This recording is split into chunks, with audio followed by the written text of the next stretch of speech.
Tássia também, que a gente possa, que eu possa estar aqui não para falar para vocês, né, mas para falar com vocês.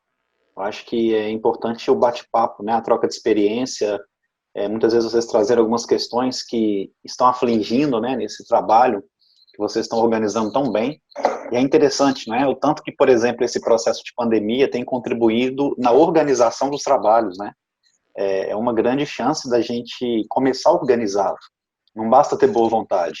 Se a gente estudar a obra Paulo e Estevão, a gente vai perceber que Paulo não fica só os 3 anos no deserto se preparando. Depois daqueles 3 anos de deserto, ele vai para Tarso, e ele fica mais 3 anos em Tarso, trabalhando ali como um homem praticamente anônimo, que para muitos, inclusive ali da sociedade, era um alienado pacífico, ou seja, um doido que não fazia mal a ninguém.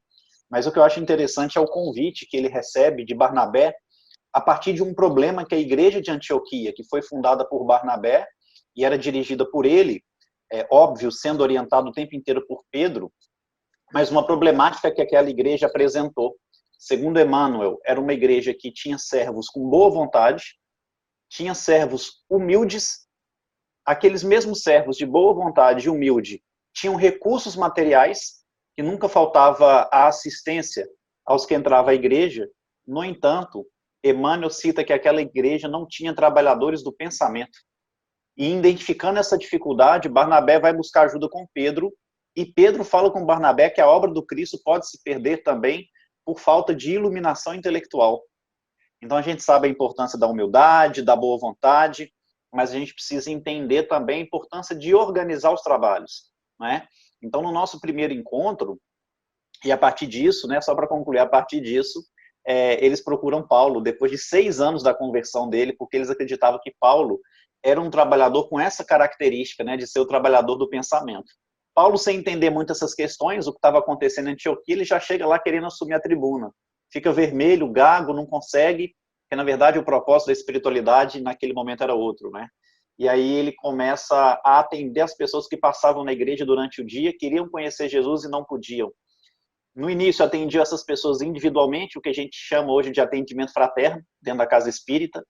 Inclusive um desses acolhidos foi um jovem médico chamado Lucas, e depois passa a se tornar um grande amigo, né, um grande companheiro dele aí na lida cristã.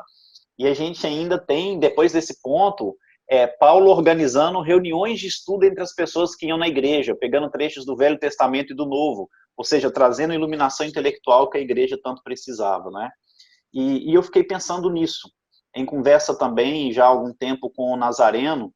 Na primeira oportunidade a gente trouxe apenas uma histórica, um breve histórico da APAC, a gente falou das estatísticas, né? Contamos ali uma ou outra história para ilustrar, mas falando do trabalho da APAC em especial, que hoje no mundo é o único trabalho que recupera a porcentagem que se recupera da APAC, né? Então a metodologia ela é fundamental para isso.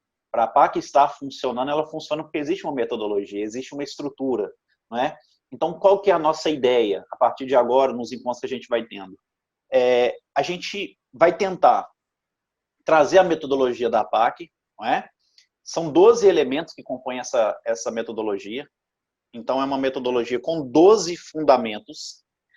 E é interessante o próprio número, né? O 12, um número que Jesus tanto gostava. E aí, o que nós vamos tentar fazer aqui?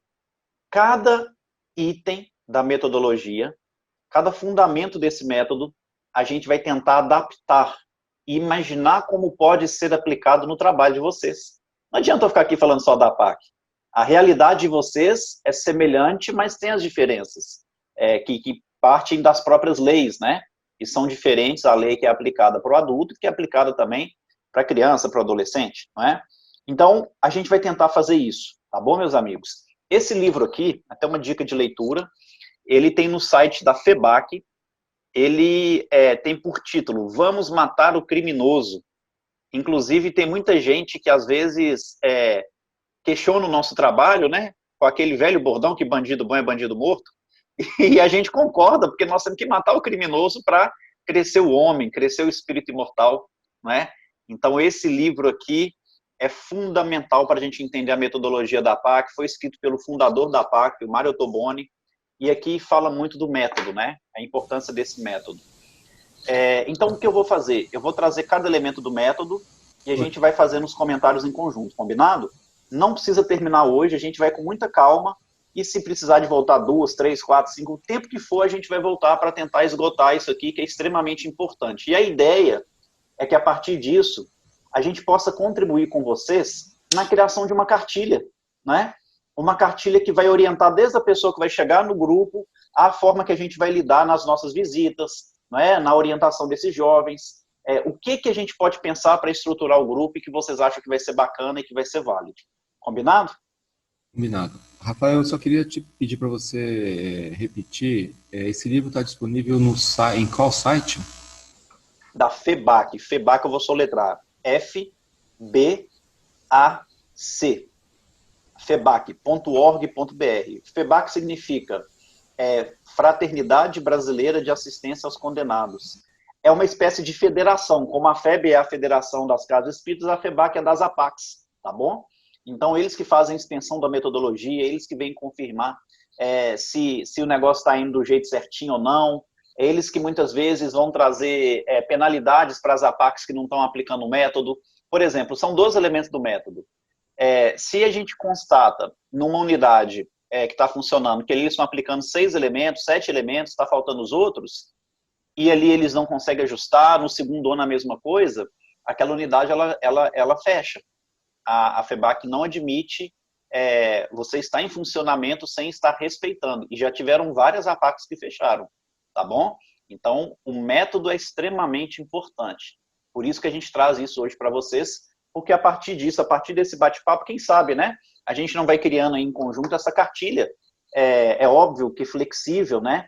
Óbvio que cada ponto do método precisa estar também basado nas nossas convicções, que é o cristianismo, que é a doutrina espírita.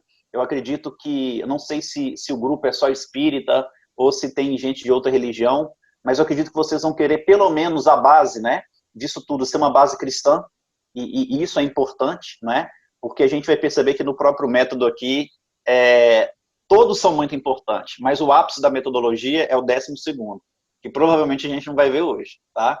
Mas que é relacionado totalmente ao Cristo. Podemos começar? Algum comentário? Espero que vocês participem, hein? Vamos lá. Podemos começar. E eu achei muito interessante. O Sérgio, antes de começar a leitura, ele estava falando, ele falou assim com muita ênfase, falou assim, olha, o pessoal que está nos presídios, eles estão percebendo e sabem que eles precisam da comunidade, né? Essa fala dele ficou forte. Ele falou assim, precisam da comunidade. E vejam só qual que é o primeiro elemento do método. Participação da comunidade. Veja que interessante, participação da comunidade. E aí a gente vive num país, a gente tem essa cultura, né? E quando eu falo a gente, eu estou falando da maioria, tá? É óbvio que tem as pessoas que pensam diferente, vocês são um deles, senão não estariam se importando com a sorte desses irmãos e colocariam toda a responsabilidade para o Estado. Porque a gente tem essa cultura, né? Eu não tenho responsabilidade de uma, não. A pessoa cometeu crime e ela vai cumprir o crime dela para lá, quem tem que cuidar disso é o governo, né? Ah, eu moro nessa cidade, a cidade é ruim demais, é culpa do prefeito, é culpa do vereador, é culpa... Então a gente sempre está terceirizando a culpa, a responsabilidade, e a gente não percebe que nós podemos dar a nossa parcela de contribuição e de participação. E quando se fala em participação da comunidade, eu me lembro que depois que eu me mudei para Pernambuco, para que a gente conseguir fundar a primeira APAC do estado, já tinha a experiência de Sete Lagoas, inclusive na direção da unidade lá, mas eu vi muito assim, olha, reunião com o presidente do Tribunal de Justiça, reunião com o chefe da Polícia Federal, da Polícia Civil, militar, reunião com o secretário de Segurança, secretário de Ressocialização, e aí veio o pessoal da FEBAC. E é muito bom, a FEBAC, gente, quando eles chegam, geralmente é para tirar a gente da caixinha, né? E geralmente eles jogam alguns banhos de água fria, mas esse é o papel deles, né? Para realmente fazer a gente enxergar cada vez mais. Eu falo assim, Rafael, você está esquecendo que toda a PAC ela começa de baixo para cima? Não estamos falando aqui que não é importante essas parcerias, que não é importante todas essas reuniões. Essas pessoas são fundamentais e eles fazem parte da comunidade. Mas o que vai fazer o trabalho vingar, o que vai fazer o trabalho dar certo, é o povo. Pessoas que estarão conosco no dia a dia. Eles que vão fazer toda a diferença do processo. E aí, dentro da nossa concepção, a PAC são o quê? A igreja católica, a igreja evangélica, muitas vezes a família de alguém que está encarcerado, que vai colocar o coração também ali na causa de uma maneira diferenciada. E a gente tem essa experiência na PAC, que muitos dos voluntários que tem, são ótimos voluntários, são familiares de pessoas encarceradas, seja na PAC ou não. Né? Então são ótimos, porque eles vivem aquele problema e sabem o quão é importante levar esperança. Mas essa participação da comunidade, ela tem que sair só desse núcleo. Ela precisa, de fato, atingir empresas que vão ser parceiras, elas precisam atingir o poder público, seja o prefeito da cidade, o vereador. Por que a gente precisa de tudo isso? Né? Por que a gente precisa de todas essas parcerias? Imaginem só, participação aqui da comunidade.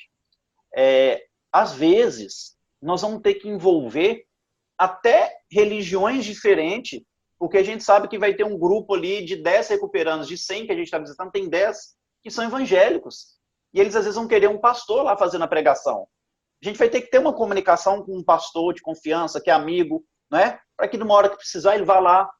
Eu vou precisar ter uma boa comunicação nas partes jurídicas. Não que você vai ser advogado dos meninos que estão lá, mas muitas vezes passar uma informação da situação jurídica de um ou de outro, quando for necessário. Não que isso seja o mais importante, mas o grupo pode crescer ao ponto de ter um departamento jurídico no futuro. Né? Não para virar um escritório de advocacia, mas para dar esse suporte. Né? Então, para que haja isso, a comunidade tem que participar. E aqui, talvez, nesse processo, e a gente vai falar daqui a pouco em um dos outros elementos do método, parceria com empresas é muito importante. Muito importante, muito importante. E a gente vai entender o porquê, quando, não sei se vocês já começaram as visitas, já tiveram essa experiência, mas perceber o tanto que é importante um recomeço para esses jovens, né? E óbvio que além de questão do estudo e tudo, trabalho, né? Uma oportunidade de trabalhar quando sair dali, porque naturalmente ele vai voltar para o mesmo local que ele morava, com os mesmos vizinhos, com a mesma boca de fumo lá do lado, e a tendência para ir para o crime é muito grande. É muito grande. Então, participação da comunidade, beleza, tem um grupo, Chico Xavier, tem um grupo. Mas quais são os parceiros do grupo? Né? Onde que a comunidade aqui está participando com a gente? Não precisa eles irem visitar conosco, mas onde que a gente tem essas parcerias? Porque são extremamente importantes. O que vocês acham a respeito disso?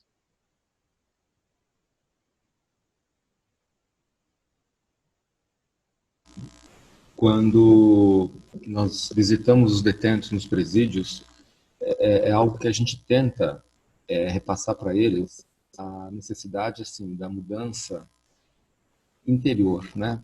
Porque ele tem que estar convencido da importância da mudança comportamental dele, porque quando ele sair dali, ele vai voltar, como você disse, para o mesmo núcleo da onde ele saiu, da onde ele veio. Então ele precisa primeiro estar preparado para fazer as suas escolhas, né? Você vai voltar a se relacionar com as mesmas pessoas que você se relacionava antes, mas será que não foram essas pessoas que de uma forma ou de outra fizeram você incorrer em algum erro e daí te levaram à detenção? Então você vai precisar fazer usar do seu livre-arbítrio, né? E tentar entender de que pessoas você deve se aproximar, no caso, sua família, seus pais, as pessoas que você gosta, que gostam de você, e de que pessoas você deve se distanciar, se afastar, que são justamente aquelas que, de alguma maneira, te induziram a cometer um erro.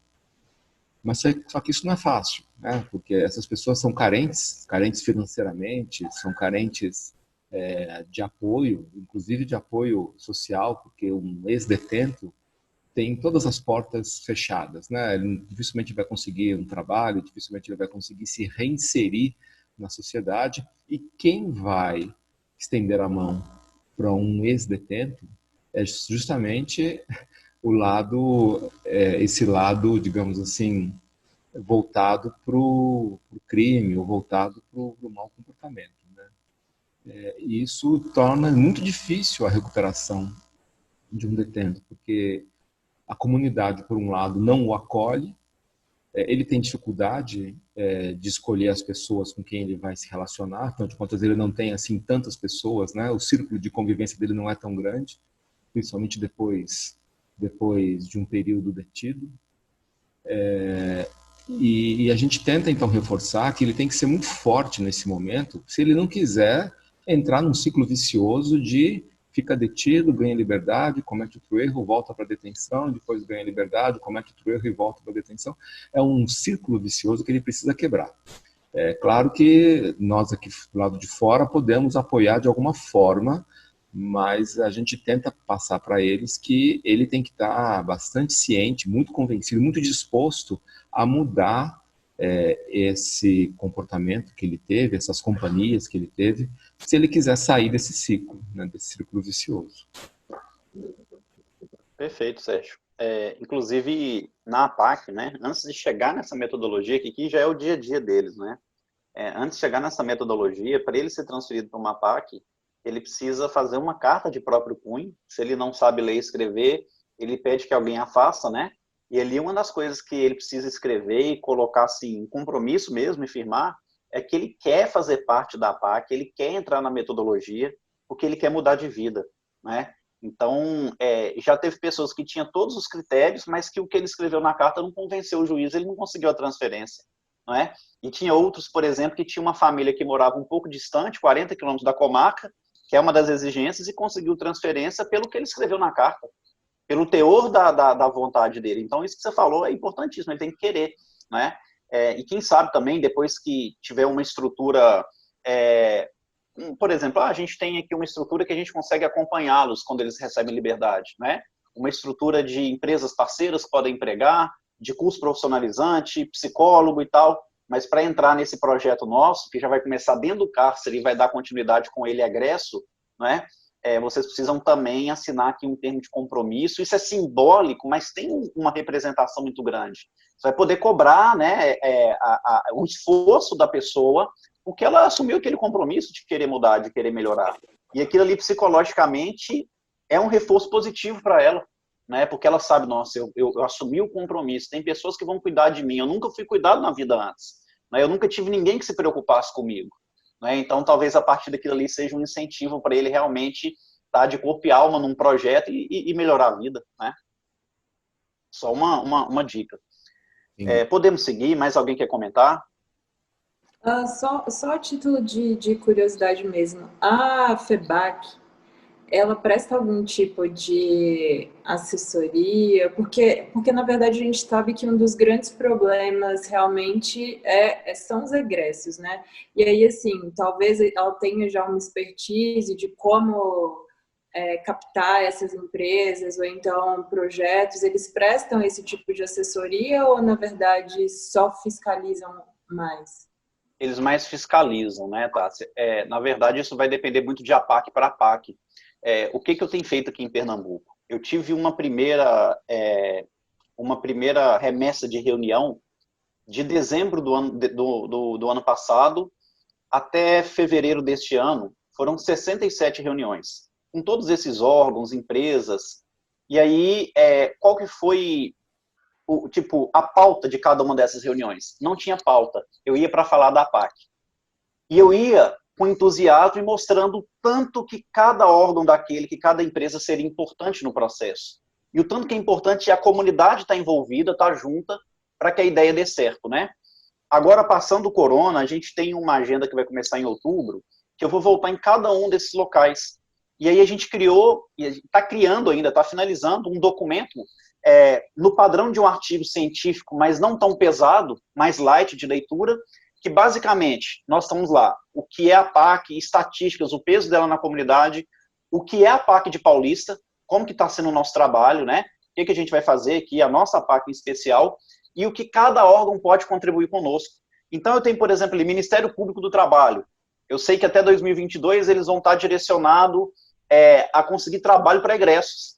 Então eu já pego esse programa deles, já coloco o link ali e já escrevo em 3, 4 parágrafos o que a gente pode fazer, né? Aí eu vou ter uma reunião ali com a empresa, lá nessa apresentação nossa, eu tenho uma coisa. Então, além de eu entregar um documento que demonstra seriedade, eu mesmo, o pessoal da diretoria, a gente vai junto, faz uma explanação Se eu vou, por exemplo, numa faculdade, e aí igual a gente vê aqui na Federal, né, para conseguir parceria, o que a Federal vai conseguir conosco? Além de pesquisas que vão ser feitas lá dentro, e são muito importantes a gente ter pesquisa, a gente está sempre atualizado, né, tanto da reincidência, até das questões de saúde, né, a nutricionista, a turma de nutrição vai lá e faz pesquisa, enfim, a gente está arrumando estagiário para estar indo lá, atendendo os presos, né, atendendo eles psicologicamente.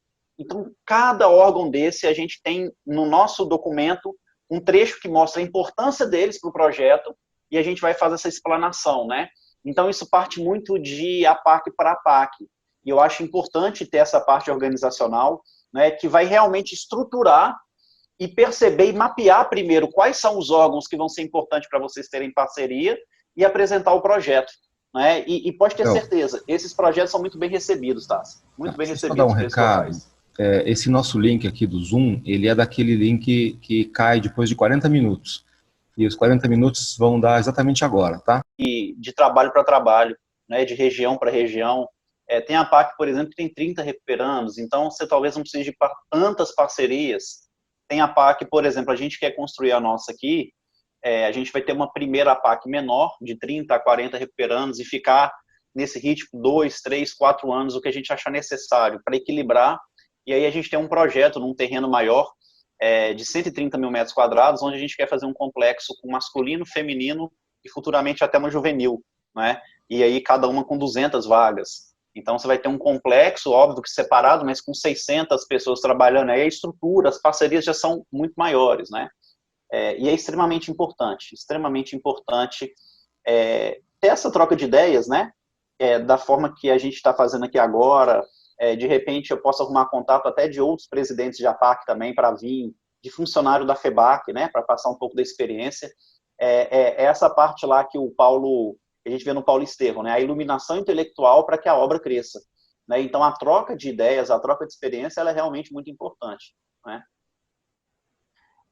Tem o segundo elemento do método, que aparentemente ele não tem muita importância, mas para quem está encarcerado é extremamente importante. E é uma conscientização muito bacana, eu acho, que dá para vocês fazerem também com os jovens. Qual que é o segundo elemento do nosso método? Recuperando, ajudando, recuperando. Né? É mostrar a importância de uns para os outros, de não criar intriga, de conviver bem, porque eles vão estar ali no mesmo quarto, na mesma cela, talvez por anos, né? Convivendo diariamente. Então, demonstrar a eles o quão necessário é uns pelos outros. Existe uma história muito interessante, né, que aconteceu na APAC, na APAC de São José dos Campos ainda, a APAC Mãe, e essa história é a seguinte: um juiz nunca acreditou muito no trabalho da APAC, e aí, em determinada ocasião, ele transfere um preso para a APAC, né, e ele já transferiu falando com o presidente da APAC o seguinte: olha, o Mário Toboni na época, né, eu estou transferindo fulano de tal aí, mas ó, se vocês conseguirem recuperar esse cara, aí eu passo a acreditar na PAC. E era aquele preso problemático mesmo, né, que comportamento péssimo dentro do presídio, que a ficha criminal dele muito grande, fez muita barbaridade com as pessoas, né, inclusive quando ele é transferido para a própria PAC, os próprios recuperantes da PAC ficam com medo, falam assim: agora o trabalho vai se perder, esse cara vindo para cá, né? Então você vê preconceito também deles com eles, isso tem muito, inclusive dependendo do artigo, né, que eles foram encarcerados, principalmente o crime sexual. O crime sexual faz com que vire uma guerra, né? Uma guerra psicológica, uma guerra física, uma guerra sexual entre eles, então é muito grave. Bom, esse cara foi transferido para uma PAC, aceitaram ele lá e tal, ele já estava lá há um tempo, e aconteceu um fato interessante. Veio um outro preso transferido do presídio, totalmente transfigurado, de tanto que ele foi espancado lá dentro. Mas muito machucado mesmo, cheio de ferida, ao ponto dele não conseguir caminhar sozinho nem tomar banho. Não conseguir tomar banho nem caminhar sozinho. Né? E aí é um preso realmente que tinha cometido um crime sexual, e no presídio, infelizmente, se não tiver separado, acontece isso. Transferiram ele para a PAC para ele não morrer, né? A PAC recebeu, inclusive, uma coisa que não se pode falar entre os recuperandos lá, né? Proibido, é o que eles fizeram para estar ali, né? Qual o crime que eles cometeram. porque é uma forma da gente até conseguir estabelecer uma harmonia melhor ali na relação entre eles, né? Isso é importante. Bom, pessoal, tinha passado alguns dias que esse cara estava lá, dependente de tudo para banho, e o Mário Ottoboni precisou sair para resolver um problema, e quando ele passa na enfermaria, e ele olha para o lado, ele vê esse que chegou muito machucado, deitado na maca, recebendo um banho. Estavam dando banho nele. Quando o Mário vê o outro recuperando, que não tinha jeito, que era bruto, que era isso, aquilo, estava dando banho naquele cara. Sem ninguém pedir, sem ninguém mandar, né? O Mário tomou um susto. E o Mário, ele fala que os olhos dele, a vista dele, focou nas mãos daquele cara. E ele começou a refletir, aquela mão que foi sujou tantas vezes pó de sangue, tirando a vida do semelhante, né? Nos crimes que ele tinha praticado, agora estava suja de sangue porque ele estava curando e limpando as feridas daquele ali que todo mundo havia desconsiderado pelo crime que ele cometeu. Então vejam que lindo, recuperando, ajudando, recuperando. É esse o espírito, né? O tanto que isso é importante na vida do ser humano, né? Então esse é um ponto também muito bacana. E para os jovens, gente, é interessantíssimo. Teve uma vez que a minha mãe foi comigo numa palestra que eu fui ministrar para os jovens, né? E minha mãe saiu de lá chorando muito, arrasada. Eu falei, mãe, mas você já tem costume de ir no presídio, já fez algumas visitas comigo, o que foi? E como ela estava mais lá na ponta, ela estava na hora que eles chegavam na sala, porque como lá tinha poucos agentes trabalhando, né, e é uma dificuldade que tem nos presídios, né, hoje é polícia penal, né, poucos para a quantidade de encarcerados. Eu conheço, por exemplo, história de presídio que está com 920 presos e que tem 4, 5 pessoas de plantão, de agente. 4, 5 de plantão, né, então é pesado. E aí, tudo bem. Minha mãe ficou num local em que ela percebeu os meninos chegando, e como eram poucos agentes, eu fazia a palestra para 20, 25, eles saíam, depois eu repetia a palestra, e eu fazia 4, 5 palestras para atender todo mundo, né? Só que minha mãe ficou num local onde, quando eles chegavam, eles eram revistados, e na hora de sair também, não é? E por isso a minha mãe chorou muito, porque estava vendo a forma que eles estavam sendo tratados, não é? A forma da revista. A forma da revista. E isso que foi na frente da minha mãe, né? E aqui eu não estou generalizando a polícia penal, esses amigos que trabalham com menor infrator, que trabalham com adulto, inclusive precisam muito de tratamento psicológico, muito de apoio, eles, a família, porque é uma pressão e sofrem muito. Mas a minha mãe ficou assustada, né? E ali reforça esse segundo item aqui do método, porque se muitas vezes eles não recebem um tratamento como deveriam receber, se são tratados como bicho, como animais por alguns funcionários, é um motivo a mais eles estarem unidos, não para ter ódio, não para ter raiva, não para fazer rebelião, mas para ser amigos uns dos outros, porque isso aí é extremamente necessário. Se a gente for visitar um local de recuperação de jovens, muitos deles se assemelham à PAC, né? Não tem superlotação, tem higiene, tem uma boa alimentação, tem assistência psicológica, assistente social, tem tudo isso. Tem hora do lazer, aprendem a trabalhar aqueles que querem, podem estudar, né? Devem estudar lá dentro. Então, tudo. Por que talvez não dá certo? Porque às vezes o material humano que está envolvido não é o ideal, né? O ideal que eu falo em relação ao sentimento. Se prender, bater, só algemar, espancar, resolvesse, talvez a gente viveria num dos países mais seguros do mundo, porque nós temos a terceira população penitenciária do mundo, né? E nós não somos a terceira população do mundo. Então, não resolve. E por tudo isso a gente vê a importância de fortalecer o laço de amizade entre eles, né? Isso que você falou me faz a história do preso, né? Do preso que estava dando banho no outro preso. É a história da empatia, né? De repente o detento, ele se colocou no lugar do outro detento, né? Talvez ele já tivesse passado por aquilo antes, né? Por ter uma ficha criminal extensa, já deve ter sofrido quando ele estava no presídio, e aí ele viu um preso chegando, todo machucado, então talvez ele tenha se colocado no lugar da dor que aquele detento estava sofrendo e resolveu ajudar. Isso é importante, vamos lembrar que no sistema prisional todos eles são adultos, né, já têm a sua personalidade formada, não que não possa ser aperfeiçoada, mas eles já têm uma maneira de pensar e de agir. Mas no caso dos menores, do sistema socioeducativo, são adolescentes, eles ainda estão na fase de formação da personalidade. E ter a amizade ao lado é importante para aprender a lidar com as inseguranças, com os medos, né, que o futuro traz, com essa fase de crescimento onde eles ainda têm mais perguntas do que respostas.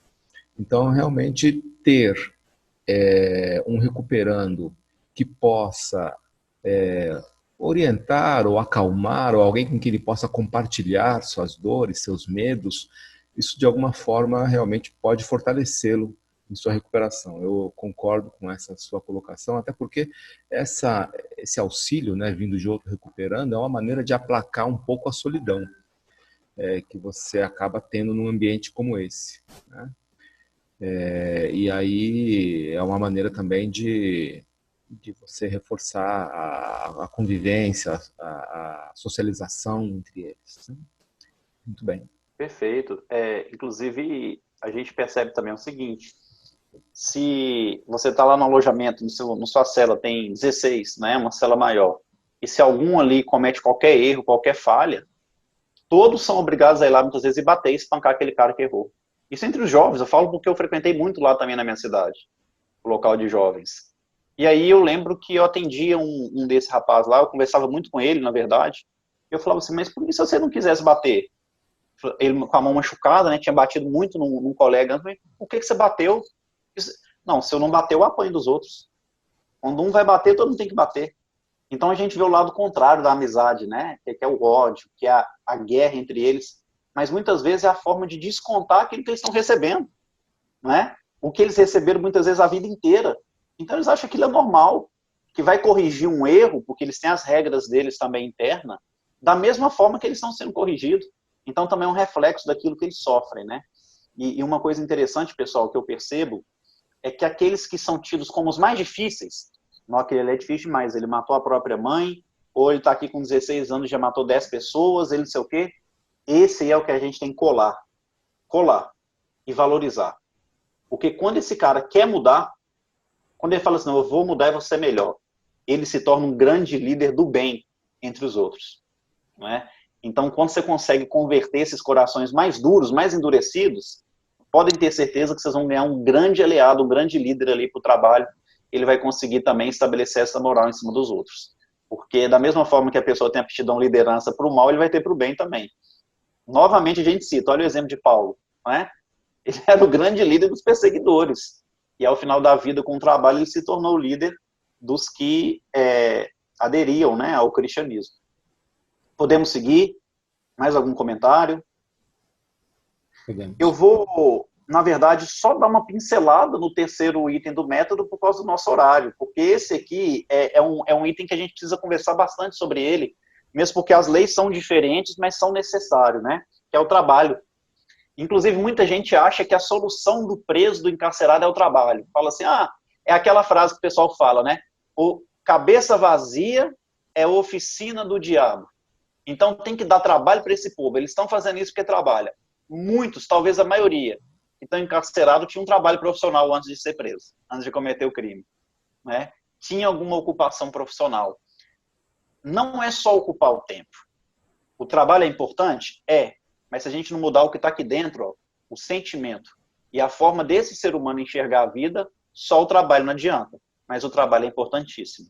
Na APAC, o trabalho ele tem 3 momentos, tá? Ele tem 3 estágios. Esse nosso foco aí para o trabalho no processo, né? Qual que é o primeiro? É no regime fechado, porque lá a gente tem o fechado, nós temos o semiaberto interno e o semiaberto externo. O regime fechado, ele está trancado, está fechado, é logo quando ele chega, né? O semiaberto é aquele que mais ou menos a cada 45 dias ele pode ficar uma semana em casa, para ir se ressocializando.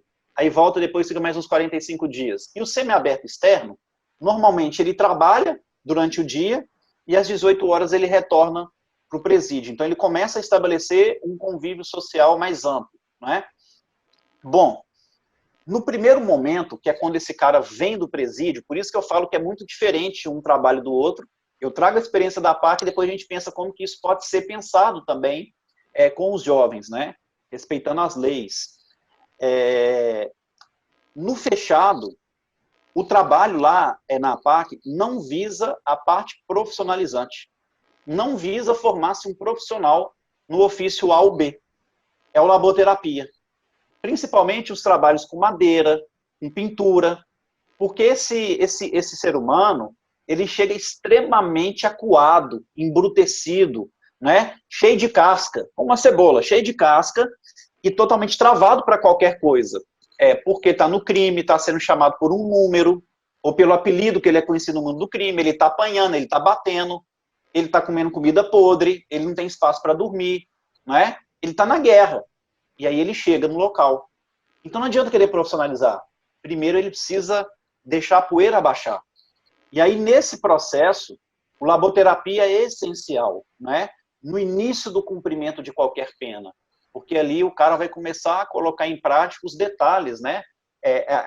Novamente a questão das mãos, né? Aquela mão que era utilizada com maestria para empacotar um papelote de cocaína, né?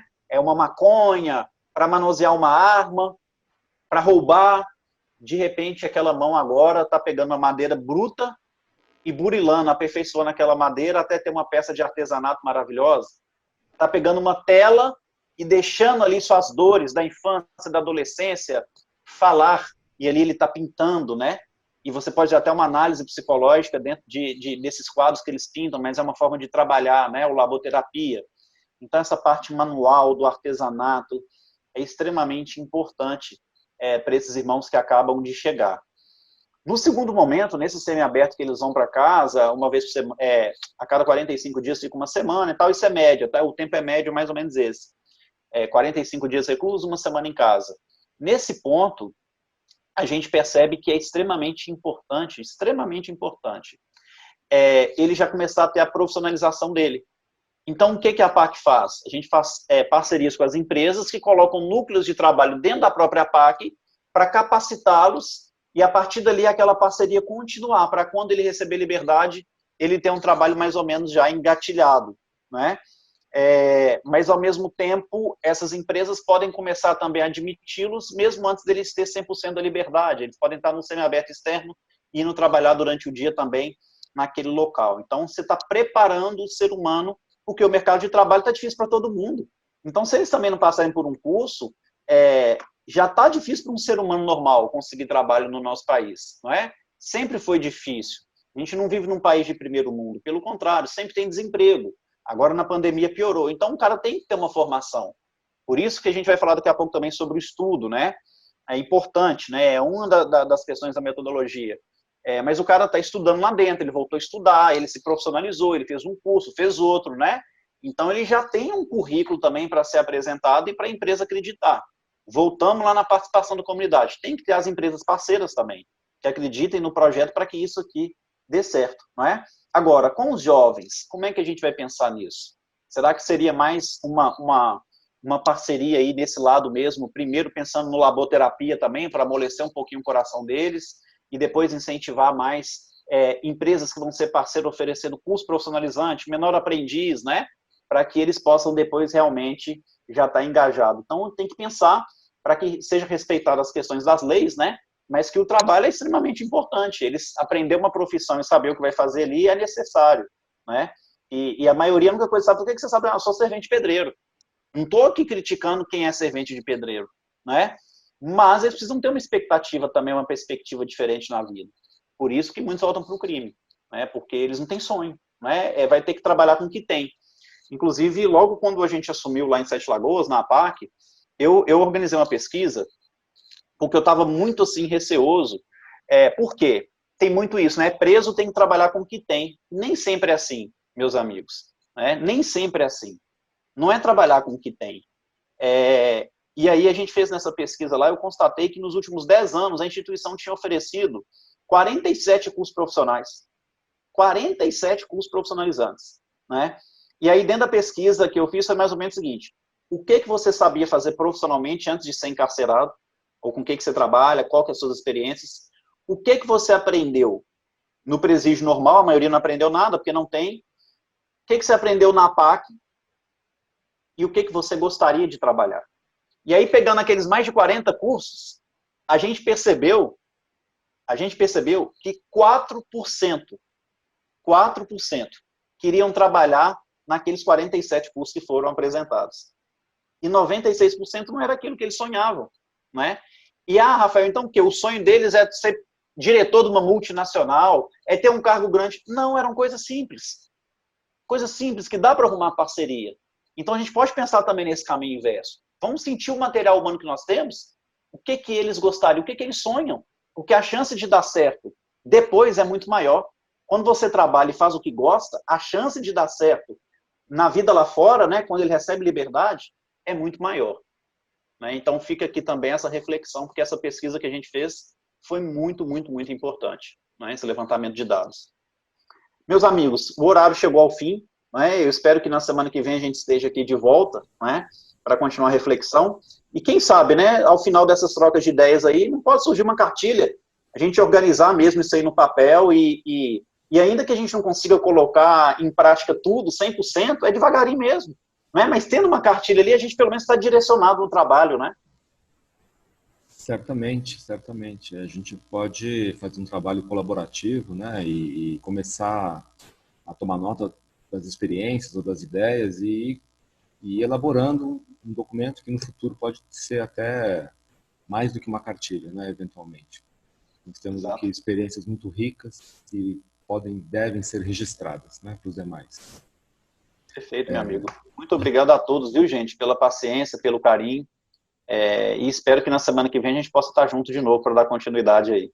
Eu quero agradecer aí a sua disposição, né, disponibilidade para a gente, trazer sua palavra, sua experiência. Estamos muito gratos e na semana que vem já estamos, então, fazendo aqui o convite, no mesmo dia, né, terça-feira, às 18h30, para a gente dar continuidade a esse assunto. Né? Muito obrigado. Sabemos que você tem seus compromissos, nós aqui também temos os nossos e a casa é nossa, né? Então, na próxima terça-feira você será muito bem-vindo aqui. Tá, Joia? Obrigado, gente. Fiquem com Deus, tá? Bons estudos aí para todos. Obrigado, Rafael. Obrigado. Tchau, tchau. Muito bem. Meus irmãos, nós já estamos um pouquinho passado do tempo. Eu queria saber se vocês têm algum assunto que vocês gostariam de aproveitar o ensejo e colocar para a gente debater. Marco, Regina. Não, no momento não, Sérgio. Algum assunto pendente da semana passada? O que a gente tem de pendência é o regimento interno, mas isso eu acho que a gente precisa discutir com mais calma, né? Tem que ter uma reunião específica para isso, né? Quando tiver todo mundo, né? O Nazareno e mais gente, se possível, né? É bom a gente até avisar para todo mundo para ter o máximo de quórum possível, né? Para a gente pensar no nosso regimento. Sem dúvida, também acho. Acho que é um documento que precisa ser elaborado com bastante cuidado e, assim, não temos urgência nele, né? Eu acho que a gente vai aprimorando, quando ele ficar pronto, a gente aprova. Né? Perfeito, pessoal. Então, vamos concluir. Vamos fazer uma prece para a gente encerrar nosso trabalho de hoje.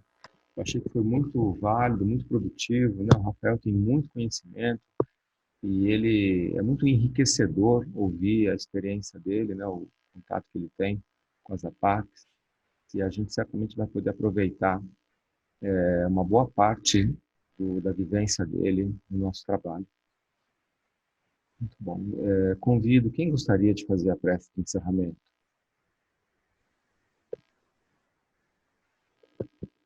Vamos, gente, somos só nós. Eu posso fazer. Zé, Cadinha, vamos lá, então. Então, querido Mestre Jesus, agradecemos a oportunidade de estar aqui, nesse trabalho tão valoroso com esses nossos irmãos encarcerados, que nós possamos, após essa pandemia, realmente estar presente nesses locais e colocar esse trabalho na prática. Tem sido muito bom, durante todo esse período, aprender tanto com esses nossos irmãos que têm se disposto a estar conosco e que a gente possa levar essa vontade e esses pensamentos, esses conhecimentos que a gente tem para esses irmãos. Que todos aqueles que estão hoje internos possam receber a luz do Mestre, receber o auxílio do coração, para que possam ser ajudados em todos os momentos a mudar os seus propósitos, a ter perspectivas e propósitos melhores para a sua vida.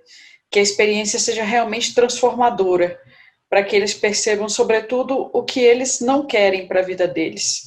Que seja um instrumento de transformação e que eles possam ter a oportunidade e os recursos necessários para colocar essa transformação em prática.